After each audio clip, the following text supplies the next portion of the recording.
గత ప్రభుత్వ హయాంలో ఏడుకొండల వెంకన్న స్వామి లడ్డూ ప్రసాదంలో కల్తీ నెయ్యి వాడారని చెప్పి సాక్షాత్తు ఒక ముఖ్యమంత్రి ఆరోపించడం, ఈ ఆరోపణ మాత్రం సిట్టు కొట్టిపారేయడం, ఈరోజు ఈడీ ఎంట్రీ.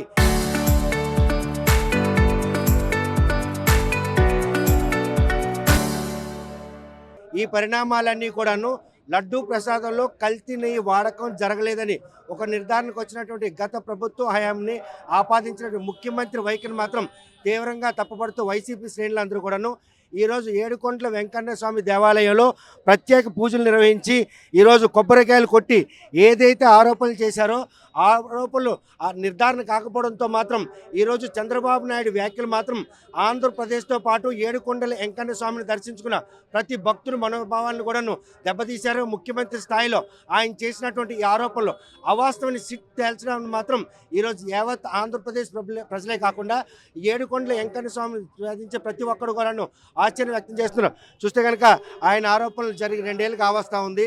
ఈ దర్యాప్తులో సిట్ ఇప్పటికే క్లియరెన్స్ ఇచ్చింది. ఎంతటి ఎక్స్పర్ట్తో దర్యాప్తు చేసినా నెయ్యి అయితే కల్తీ కాలేదని తేల్చారు. ఈడీ ఎంటర్ అయింది. ఈ పరిణామాలను ఏ విధంగా తీసుకోవచ్చు, ఆ రోజు ఏ విషయాన్ని తప్పిదావ పట్టించడానికి కల్తీ నెయ్యిని తెరపై తెచ్చారు చంద్రబాబు? ఆర్టీవీ ప్రేక్షకులకు నమస్కారాలు. గోవిందా గోవిందా. ఈనాడు కల్తీ నెయ్యి కాదు, కల్తీ రాజకీయం చేస్తున్నాడు చంద్రబాబు నాయుడు, పవన్ కళ్యాణ్. ఈ గత 2 సంవత్సరాలుగా లడ్డూలో కల్తీ జరిగిపోయిందంటే చెప్పి, జంతువుల కొవ్వు ఉందని చెప్పి, యానిమల్ ఫ్యాట్ ఉందని చెప్పి ఇష్టం వచ్చినట్టు మీడియా మేనేజ్మెంట్ చేసి అవాకులు చవాకులు మాట్లాడుతున్నారు. ఈ రోజున సిబిఐ దర్యాప్తు చేసింది, సుప్రీంకోర్టు కూడా మీకు తీర్పు చెప్పింది. ఎటువంటి యానిమల్ ఫ్యాట్, ఎటువంటి జంతువుల కొవ్వు లడ్డూలో లేదు అని దర్యాప్తు సంస్థ చెప్పింది. అయినా కూడా ఈ తెలుగుదేశం పార్టీ నాయకులు మీడియా ముందుకొచ్చి ఇంకా అవాకులు చవాకులు మాట్లాడుతున్నారు. ఈ రాష్ట్రంలో పరిస్థితి ఎలాగైపోయిందంటే చివరికి జగన్మోహన్ రెడ్డి గారిని ఎదుర్కోలేక ఈ పచ్చపత్రికలు ఒక పక్కన మీడియా మేనేజ్మెంట్ చేసుకుంటూ చివరికి వెంకటేశ్వర స్వామి, కలియుగ దైవం వెంకటేశ్వర స్వామిని కూడా రాజకీయాల్లోకి లాగిన దుర్మార్గులు ఈ కూటమి ప్రభుత్వం నాయకులు. అందుకే ఈ రోజున సిబిఐ ఇచ్చిన తీర్పుని, అలాగే సుప్రీంకోర్టు ఇచ్చిన తీర్పుని, అలాగే సిబిఐ ఒట్టినే కూడా తీర్పు ఇవ్వలేదు. రాష్ట్రంలో అత్యున్నతమైనటువంటి ఎన్డీడీబీ, ఎన్డీఆర్ఏ ల్యాబుల్లో కూడా పరీక్షలు చేసి నివేదిక తెప్పించుకొని మీడియా ముందు పెట్టింది సిబిఐ. ఎటువంటి యానిమల్ ఫ్యాట్, ఎటువంటి కొవ్వు పదార్థాలు అసలు లడ్డూలో కలపలేదు అని తీర్పునిచ్చింది. ఇంతకంటే ఏం కావాలండి? ఇంతకంటే ఏం కావాలి? అందుకే ఈ రోజున రాష్ట్రం అంతా 177 నియోజకవర్గాల్లో ప్రతి నియోజకవర్గంలో ఈ రోజున వెంకటేశ్వర స్వామి దగ్గరికి వెళ్ళి వెంకటేశ్వర స్వామిని దర్శించుకొని వైసీపీ క్యాడర్ మొత్తం కొబ్బరికాయలు కొట్టి మరి ఈ సిబిఐ సుప్రీంకోర్టు ఇచ్చినటువంటి నివేదిక ప్రజల ముందు మీడియా ద్వారా ఉంచుతున్నాం. చూస్తే కనుక ప్రస్తుతం ఏదైతే ఆ రోజు బుడమేరు పొంగి విజయవాడ పూర్తిగా జలమైన నేపథ్యంలో అక్కడ రక్షిత చర్యలు చేపడుతున్న తరుణంలో ఈ అంశాన్ని మాత్రం చంద్రబాబు నాయుడు మరి తెరమతి తెచ్చారు. ఈరోజు 2 ఏళ్ళ అనంతరం ఒకవైపు న్యాయస్థానం, ఒకవైపు దర్యాప్తు సంస్థలు ఇవన్నీ కూడా కొట్టి పారేసినా కూడా ఇంకా దాని మీద ఈడీతో దర్యాప్తు చేసేందుకు ఒక అడుగు ముందుకేస్తారు. ఈ విషయాన్ని ఎలా తీసుకోవాలి అంటే, మీకు చంద్రబాబు నాయుడు గారి గురించి మీ అందరికీ తెలుసు. మీరందరూ మీడియా సోదరులు. ఎప్పుడు ఆయన డైవర్షన్ పాలిటిక్స్ చేస్తుంటాడు.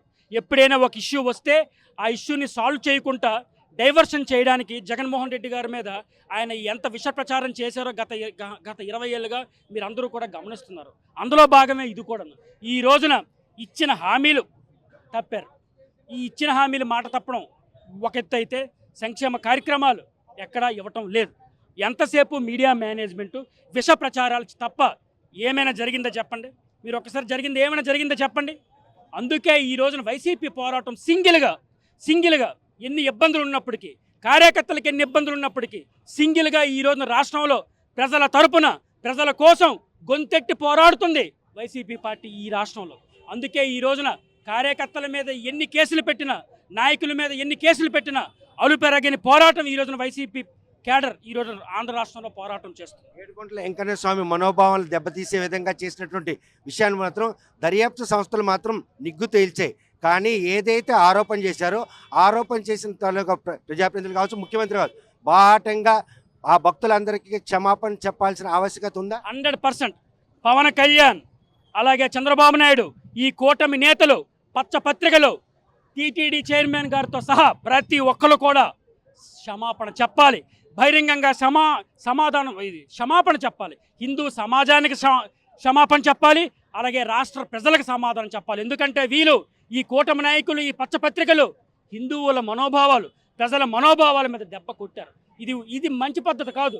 మీకు దమ్ముంటే జగన్మోహన్ రెడ్డి గారిని వచ్చి మీరు ఎదుర్కోండి. అంతేగాని ఇలాంటి అవాకులు చవాకులు కలియుగ దైవం వెంకటేశ్వర స్వామిని కూడా రాజకీయాల్లోకి రాగడం ఇది మంచి సాంప్రదాయం కాదు. వీళ్ళందరూ కూడా ఈ కూటమి నేతలందరూ కూడా స్వామివారితో పెట్టుకున్నారు. తప్పనిసరిగా స్వామి శిక్షిస్తాడు. కోట్లాది మంది ఏడుకొండల వెంకన్న స్వామి భక్తుల మనోభావాలు దెబ్బతీసే విధంగా లడ్డూ ప్రసాదంలో కల్తీని వినియోగించారని చెప్పి ఆరోపణలు. సిట్టి దర్యాప్తుల్లో దీన్ని నిగ్గుతేల్చు. ఈ పరిణామాలన్నీ కూడాను వైఎస్ఆర్ కాంగ్రెస్ పార్టీ కేవలం సింగిల్గా పోరాడుతూ 3 పార్టీలు కలిసి చేస్తున్నటువంటి ఈ ఆరోపణలో ఎక్కడ కూడా వాస్తవాలు లేకపోవడంతో మాత్రం యావత్ తెలుగు ప్రజలే కాకుండా వెంకన్న స్వామి భక్తులు అందరూ కూడా బహిరంగ క్షమాపణ చెప్పాలని డిమాండ్ చేస్తాం. మరి ఈ విషయంలో ముఖ్యమంత్రి, ఉప ముఖ్యమంత్రి, కుటుంబ నాయకులందరూ కూడా ప్రజలకు ఈరోజు క్షమాపణ చెప్తారా లేదన్న విషయం వేచి చూడాల్సిందే. వీడియో జర్నలిస్ట్ రామకృష్ణతో సత్యం, RTV శ్రీకాకుళం. చరిత్ర సృష్టించినోడు ఇప్పుడు ఆ చరిత్రని తిరగరాయబోతున్నాడు. అబద్ధాల గోడల్ని బద్దలు కొట్టి నిజాలను రాగా మీ ముందుంచబోతున్నాడు. నిజమైన వార్తల కోసం వెంటనే డౌన్లోడ్ చేసుకోండి రా యాప్ని.